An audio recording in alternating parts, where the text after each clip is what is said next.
নমস্কার, আমি রচনা ব্যানার্জি। শ্রীমতী রচনা ব্যানার্জি। নমস্কার, আমি রচনা ব্যানার্জি। লোকসভার সদস্য নির্বাচিত হইয়া ঈশ্বরের নামে শপথ করিতেছি যে আমি বিধি দ্বারা প্রতিষ্ঠিত ভারতের সংবিধানের প্রতি প্রকৃত বিশ্বাস ও আনুগত্য পোষণ করিব।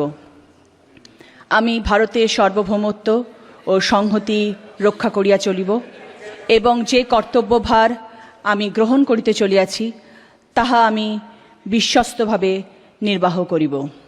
প্রণাম আমাদের জননেত্রী মমতা বন্দ্যোপাধ্যায়কে। অভিষেক বন্দ্যোপাধ্যায়ের জয়। জয় বাংলা, জয় Trinamool Congress. Parliamentary Affairs Ministry is coming first. Sir, why is